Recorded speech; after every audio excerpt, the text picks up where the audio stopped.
You ever wonder what it would feel like to lose yourself under a full moon? Not metaphorically, but literally. To feel your bones twist and your mind vanish into something ancient and hungry. That's where tonight's story begins. In a forest so deep, the sunlight never quite reaches the ground. The year is uncertain, records blur, and memory fades. But it's somewhere in the late 19th century, long before the name Fenrir Greyback would make children tremble. You move through a clearing slick with dew, the scent of iron and moss clinging to the air, and the howls you hear aren't distant, they're waiting.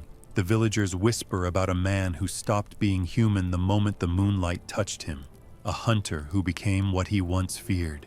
You probably won't survive this if you imagine it too vividly, but go on.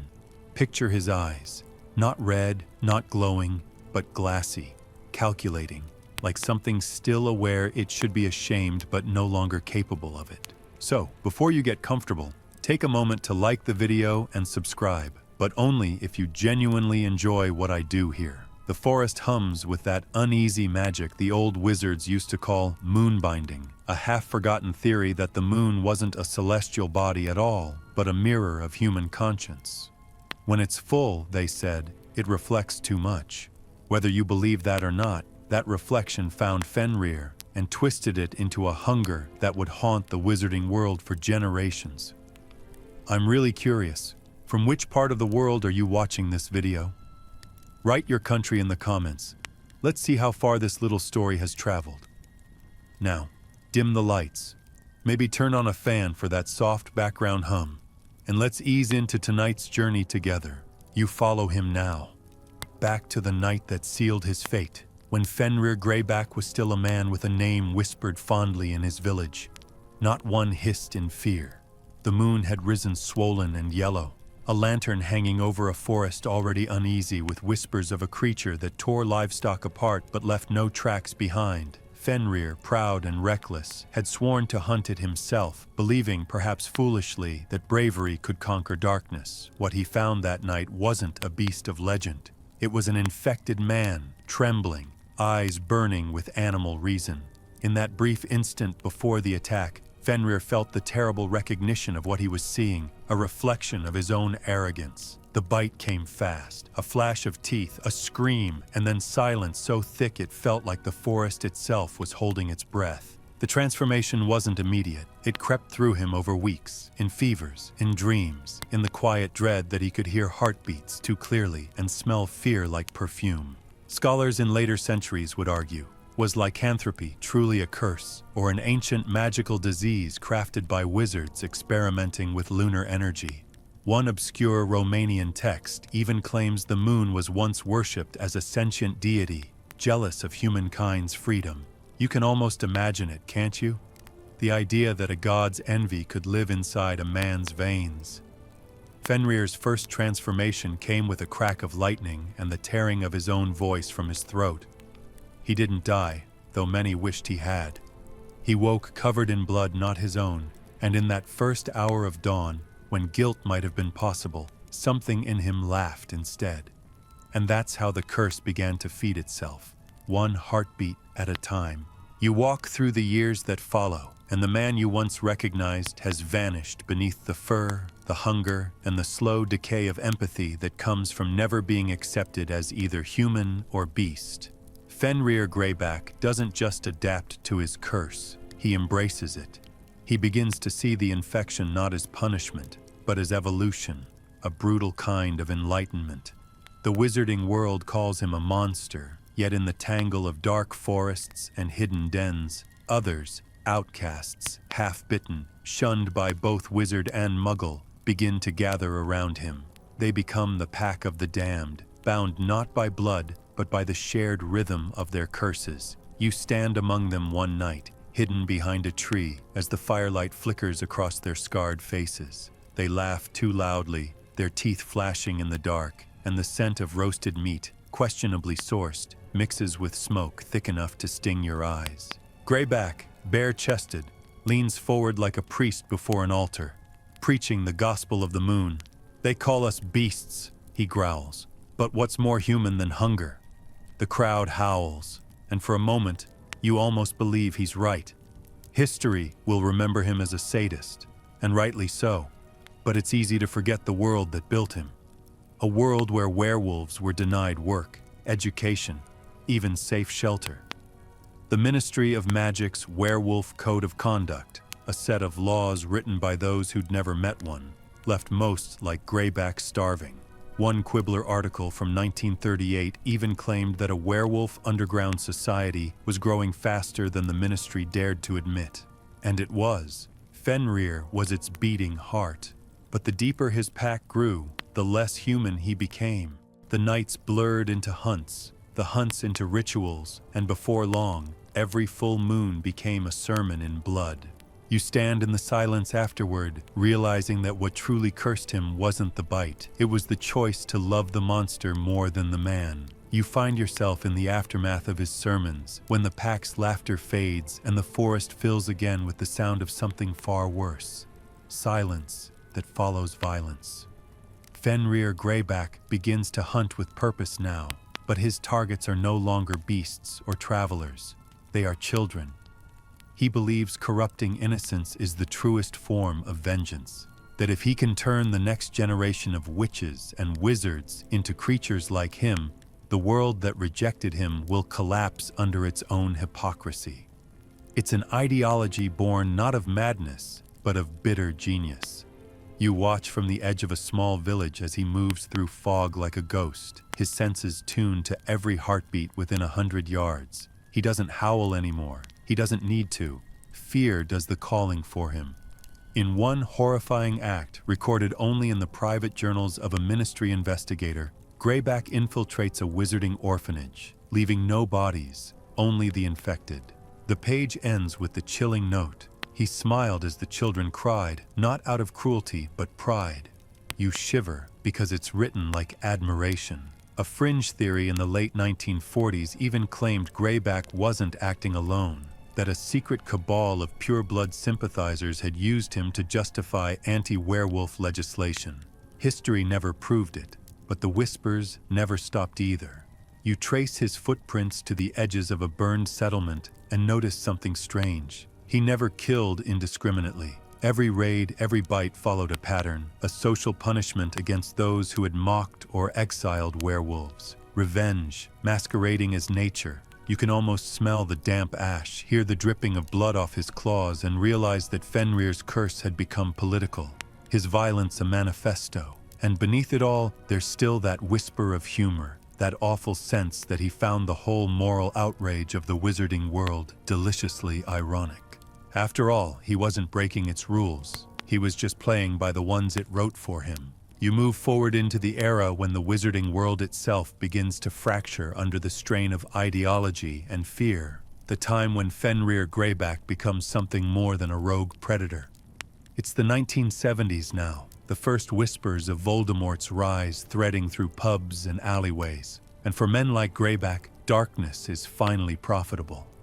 You see him step out of the forest for the first time in years, his matted hair combed back, his scars half concealed beneath a cloak that still smells of pine and blood. He's not hiding anymore. He's negotiating. In a smoky room beneath Nocturne Alley, surrounded by Death Eaters in gleaming masks, he bargains for something he never could have imagined before: status. They want fear, he wants power, and it's an unholy trade that suits them both. You watch the deal unfold, a cruel sort of business meeting where morality has no chair. A silver dagger passes from hand to hand, the symbol of alliance, and Greyback's lips curl as he mutters, "Let them have their spells. I have teeth. It's not poetry, but it's prophecy.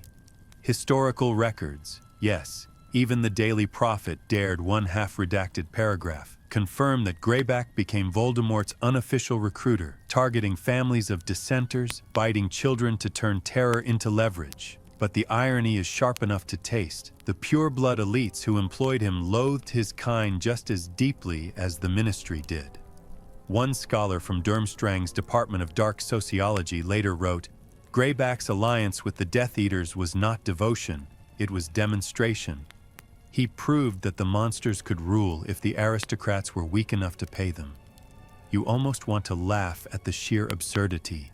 an anarchist working for aristocrats, a beast teaching humanity the price of hierarchy. Yet even amid this grotesque power play, there are moments that haunt you. Reports claim Greyback sometimes spared his victims, only to visit them months later when they were half feral and fully loyal. It's a system, not a slaughter, a twisted education.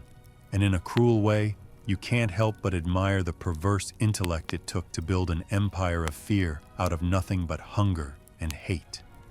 Somewhere, in the ruins of decency, Fenrir Greyback stops being a man and becomes a symbol, a warning to every wizard who ever thought monsters could be controlled. You step into the years that follow, when the war turns ugly. Not just duels and curses, but disappearances, mutilations, whispers that echo louder than official records ever dared to write. Fenrir Greyback has become a rumor in motion, a living cautionary tale the ministry can't quite catch and won't quite acknowledge. You imagine the grand atrium of the Ministry of Magic, all marble and candles, pretending to shine with moral superiority, while beneath it, files marked lycanthropy incidents pile up like confessions no one wants to read. The ministry's werewolf capture unit is underfunded, undertrained, and undermanned. Their silver bullets are metaphorical, mostly consisting of press releases assuring the public that containment protocols are in place.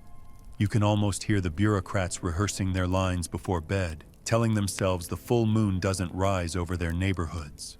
The truth is, they know where Greyback is most of the time. They just don't go there. It's easier to let the wilderness take the blame. A declassified memo found decades later, or maybe leaked by someone with a guilty conscience, mentions an Operation Lunar Veil, a covert attempt to negotiate with Fenrir's pack. The document ends abruptly after 2 pages, stamped terminated. High casualties. History never learns from itself. It simply edits. Meanwhile, you trace Fenrir through Europe's broken edges, Romania, the Black Forest, the fog-sunk ruins near Durmstrang's northern coast. Every country claims they expelled him, but he never leaves. He just changes shape. His followers, those half-turned, half-loyal hybrids, spread stories that sound more like religion than fear. One obscure werewolf underground zine from the 1980s, yes, that existed, printed his words as scripture. The moon is not my curse. The lie of civility is. You can almost feel the chill of it, because for all his monstrosity, he's touching something primal. This idea that the so-called civilized world only fears what it secretly envies. Freedom without consequence. And still, the ministry lies. They say there's peace, but peace only means far enough away not to matter. Wizards sip their tea, pretending the world doesn't bleed outside their wards, and every now and then, someone wakes screaming from a dream about claws scraping at glass. One historian from Beauxbatons dared to write that the greatest crime of that age wasn't Fenrir's hunger. It was the wizarding government's silence, its ability to pretend that evil was an external thing instead of a product of its own apathy. It's easy to lock up a monster. It's harder to admit you built him. Somewhere between the lines of old parchment and propaganda, you start to notice something else. The hint that Fenrir's curse had begun to evolve. The full moon still called him, but his transformations became erratic, unpredictable, even partial. Some witnesses describe him walking under daylight with eyes like mercury, the mark of a man whose curse no longer obeyed nature but will. Fringe scholars call it adaptive lycanthropy, a state where the host controls the metamorphosis. If that's true, then Greyback wasn't a victim anymore. He was evolution's rebellion, the nightmare version of progress. And yet, amid all that chaos, there's an unsettling quiet, an image that lingers in your mind. Fenrir, sitting in the woods at dusk, gnawing absently on a strip of dried meat, listening to a packmate sing a lullaby in a voice too broken to carry melody. For one fleeting moment, he almost looks human again, and you realize the real tragedy is that he might still remember what kindness feels like, but chooses the teeth instead. The ministry's silence wins for a while. The reports fade, the headlines shift, and in the hush that follows, something even darker grows.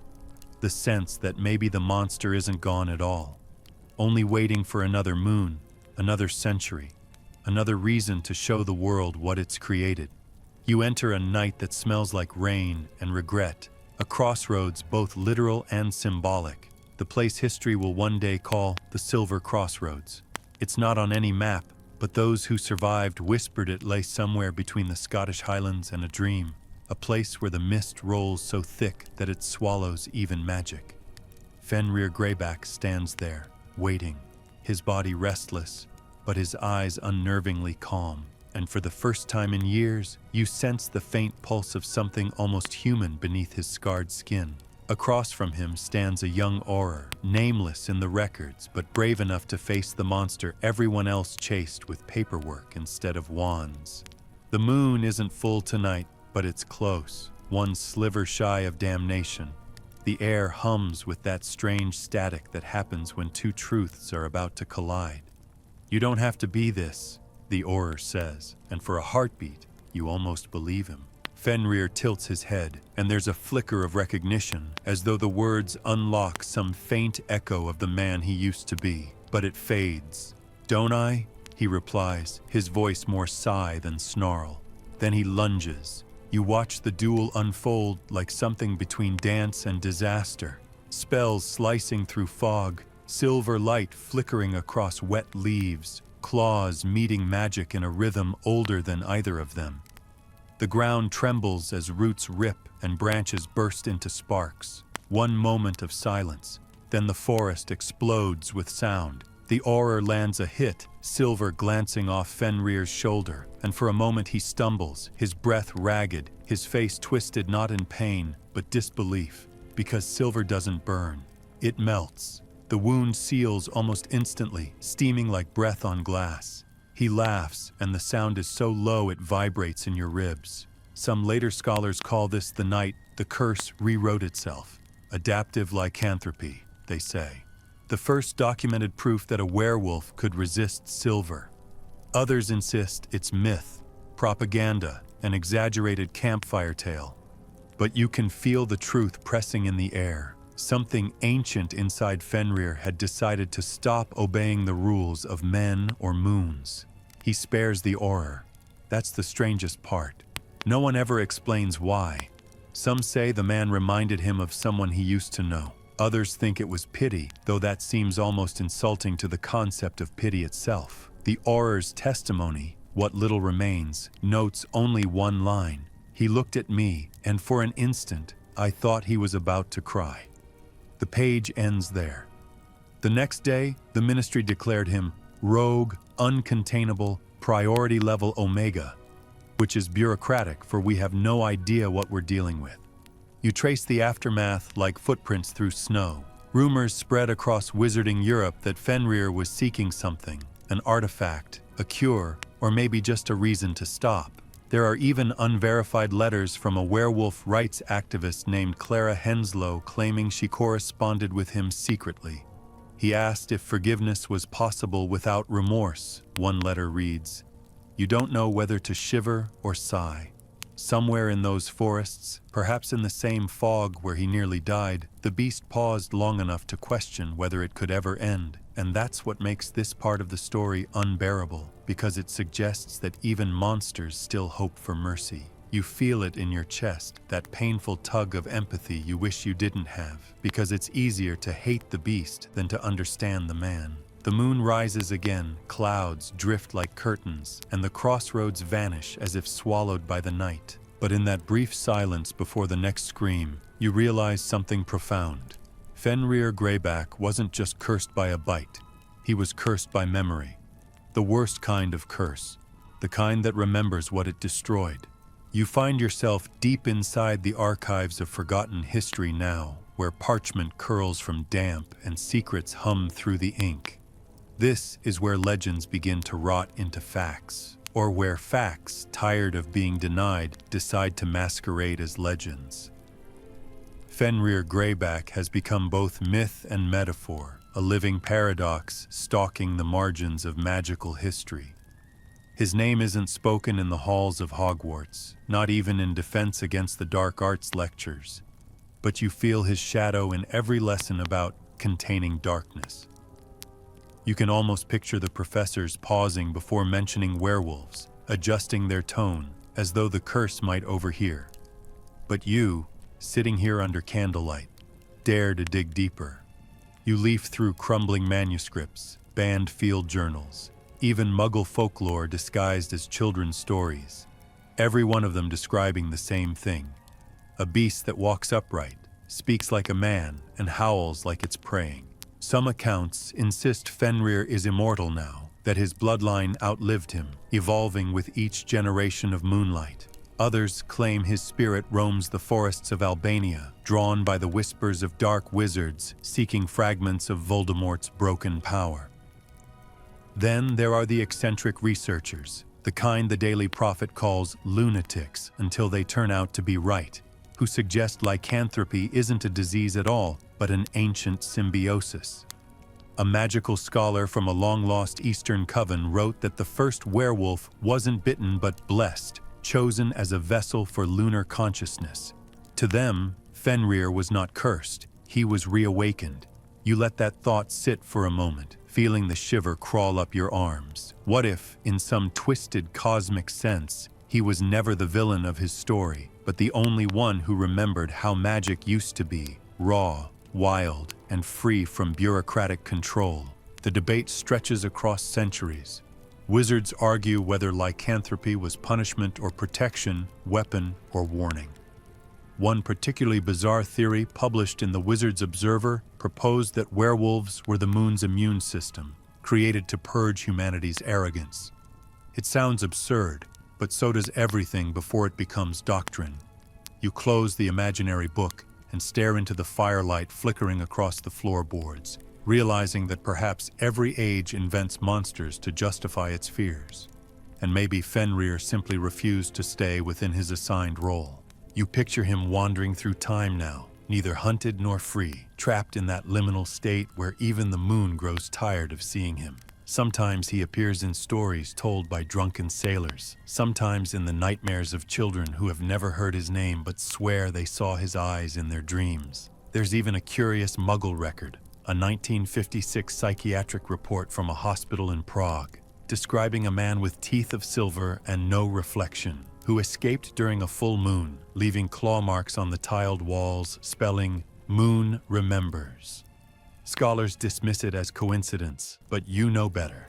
Magic leaks. It always has. And somewhere between truth and tremor, you remember to breathe. Because this isn't just about Fenrir anymore. It's about the line between man and myth, and how easily it dissolves once history stops watching. The Ministry still denies his survival, of course. Their official stance is that he perished during the Second Wizarding War. But there are no records, no body, and no ashes. The forest, however, tells a different story. Travelers through the Scottish moors still report hearing a voice, hoarse and faint, reciting old werewolf creeds to the night. One recent rumor describes a cloaked figure leaving offerings, raw meat, silver coins, sometimes a single candle, at the edge of the forbidden forest. No one knows who. Perhaps a descendant, perhaps a believer, perhaps Fenrir himself, tired of his own legend and feeding it out of habit. And here's the strangest part, the part that turns your curiosity into unease. Some magical geneticists now whisper that werewolf DNA occasionally appears dormant in wizard families, skipping generations like a ghostly inheritance. No bites, no curse, no transformation, just a flicker of heightened senses, a sharpened night vision, or the uncanny knack for tracking truth through lies. It's as if the moon left fingerprints on humanity itself. When you think about it that way, Fenrir Greyback isn't gone. He's diluted. His story dissolved into bloodlines, into bedtime warnings, into the quiet understanding that every human carries a beast they refuse to name. So maybe that's the real curse. The legacy that doesn't end with death, the echo that turns compassion into caution. You lean closer to the flickering flame, listening to the faint scratching that might be mice or might be memory, and for a second you swear you hear his voice again, not the growl of a predator, but the confession of a man who once believed in the wrong kind of freedom. "The moon doesn't curse," he whispers. "It only shows you what you've always been." And in that single terrible truth, you realize he was never trying to spread his curse. He was trying to prove that it already lived inside everyone. The candle burns lower. The air cools. Outside, clouds drift across a pale slice of moonlight, and your reflection in the window doesn't quite look like your own anymore. The story feels finished, but the silence that follows says otherwise. Somewhere, the forest listens. Somewhere, an old hunger remembers. And if you ever wake at night with the odd feeling that someone is watching you through the window, well, maybe it's not watching. Maybe it's recognizing. You open your eyes to the chill of a stone floor and the smell of rusted chains. The war is over, or so the newspapers claim. But here, in the bowels of Azkaban, victory feels like another lie the world tells itself to sleep at night. You walk slowly down the corridor, your footsteps echoing off damp walls slick with salt and memory. Every sound carries forever here, swallowed and repeated by the ocean beyond. The Dementors no longer guard these halls. They fled after the fall of their master. But the cold they left behind never learned how to leave. Somewhere past the cells of forgotten prisoners lies one door, sealed not with iron, but with fear. On the surface, it's marked with nothing but a number, 117B, but the guards call it the Wolf Cell. Inside, you find what's left of Fenrir Greyback. He's older now, impossibly older, but not frail. His hair is silvered, matted into ropes, his eyes yellowed but bright. He sits cross-legged, spine unnaturally straight, as though posture alone could keep him human. When you step closer, he doesn't look up.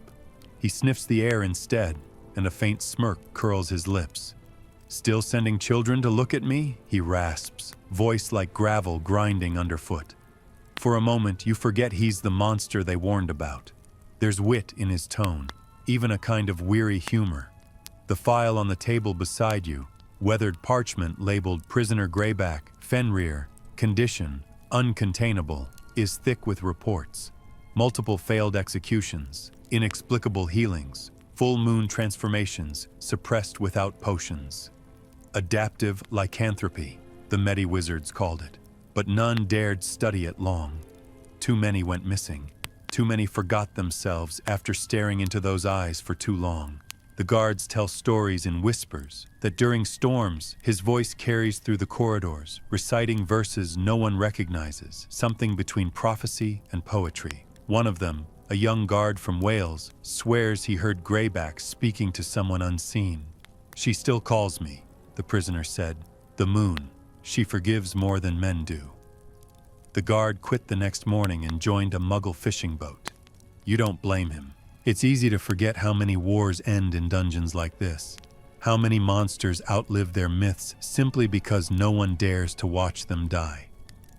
But watching Greyback now, you realize he isn't dying at all. His pulse, faint but steady, beats like a clock that refuses to stop. The magical chains binding him hum with suppressed power, silver runes glowing faintly, shifting like living veins. You notice something unsettling. The runes don't repel him, they respond to him. A ministry healer once wrote, before being silenced, that the symbols occasionally rearranged themselves, as though the curse within Greyback were rewriting the magic around it.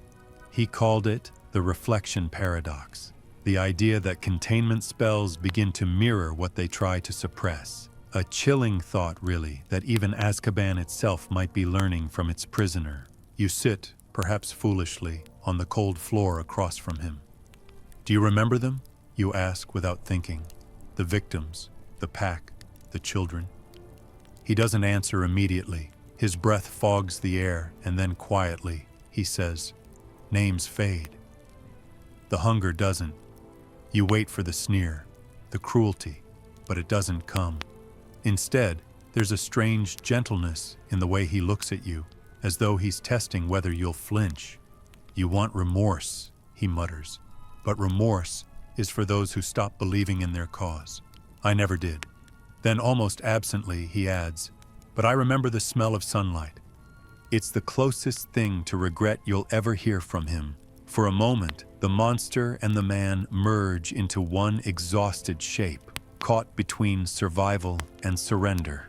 You think of all the wars that ended with paperwork instead of closure, all the heroes who became bureaucrats, all the villains who became metaphors. And it hits you. Greyback was never the disease. He was the symptom. He thrived because the world that feared him needed something worse than itself to point at. You can't decide if that's poetic or horrifying. Probably both. Outside, waves crash against the cliffs, and thunder groans like a beast turning in its sleep. You notice the moon reflected faintly in a puddle on the cell floor, distorted by the ripples of dripping water. Greyback notices it too. His lips move soundlessly, mouthing a phrase you can't quite catch. For a moment, the reflection shifts. 2 moons instead of 1, and the air thickens with a pressure that makes your wand hand tremble. Then, as quickly as it came, it's gone. He exhales, and the puddle stills. "It's almost time," he says quietly. You don't ask what he means. You already know. Years later, the ministry will announce that prisoner 117B perished during a containment breach. No body recovered, of course. Officially, they'll claim he drowned in the sea below Azkaban, washed away by the storm.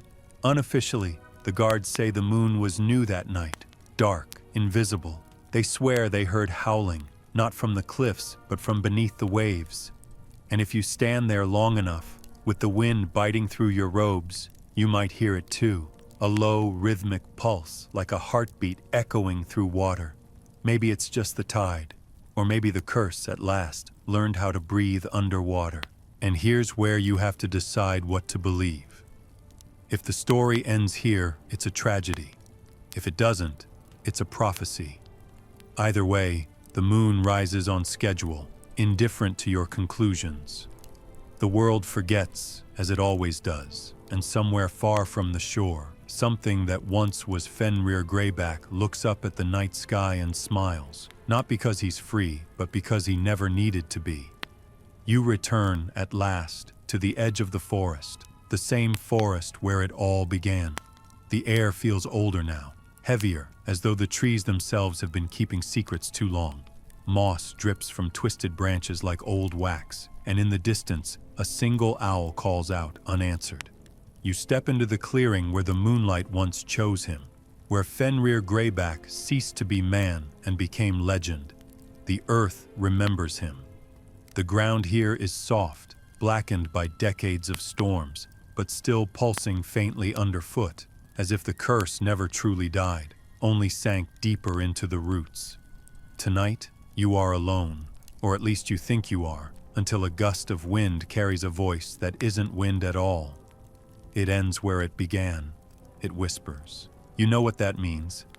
Every legend, every curse has a final echo, the one last breath before silence becomes permanent.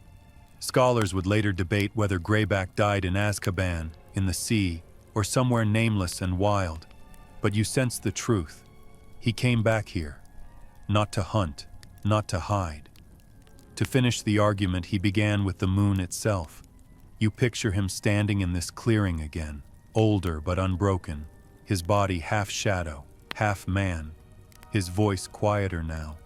Not the roar of rebellion, but the tired sigh of someone who has spent a lifetime proving a point no one wanted to understand.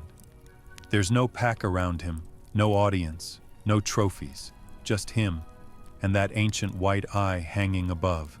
He speaks to it softly, like to an old friend. "You cursed me with hunger," he says, "and I thanked you for it. But hunger doesn't make you alive. It only makes you endless." It's strange hearing such lucidity from someone the world only remembers for madness. Some say the moon answered that night, its light dimming, clouds rolling in thick as breath. Others claim lightning struck the clearing, leaving a perfect ring of scorched earth. But if you were here, you'd know better. You'd see him simply close his eyes, kneel, and let go. Not die, just release. The transformation doesn't come. The claws never form. The monster refuses to rise. For the first time in his existence, he disobeys the curse. And perhaps that's the real act of freedom. The ministry later found the spot, or what they thought was it. No remains, no body, just fur woven into the soil like hair through fabric.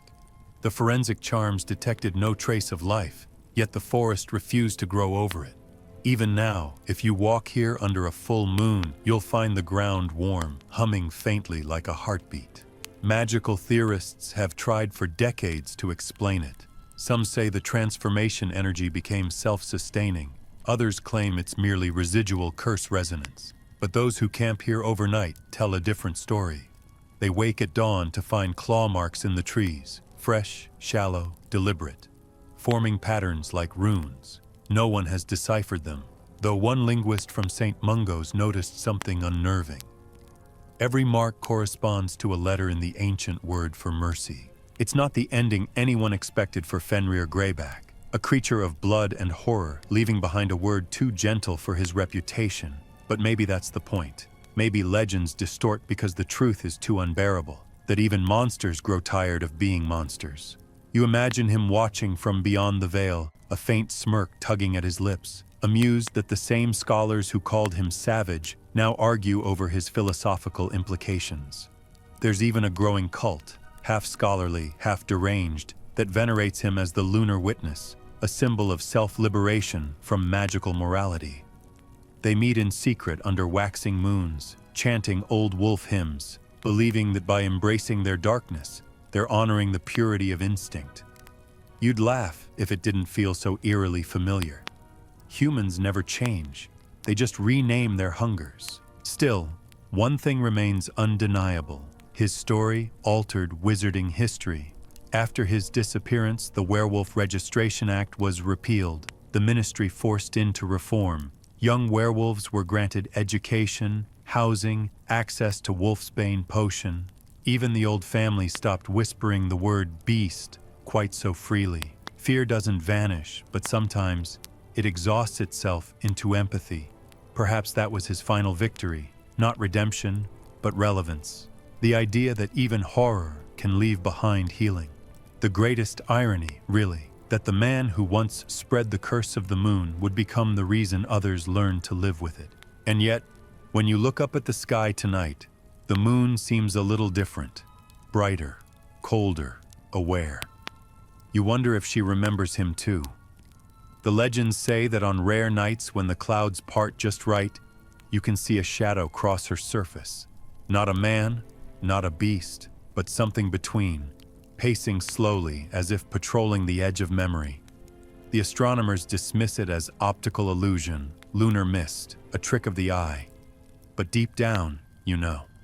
You felt it. That subtle, impossible sensation that the story didn't end. It just went quiet. You close your eyes, and for a heartbeat the forest breathes. You smell pine, damp earth, and the faintest trace of smoke.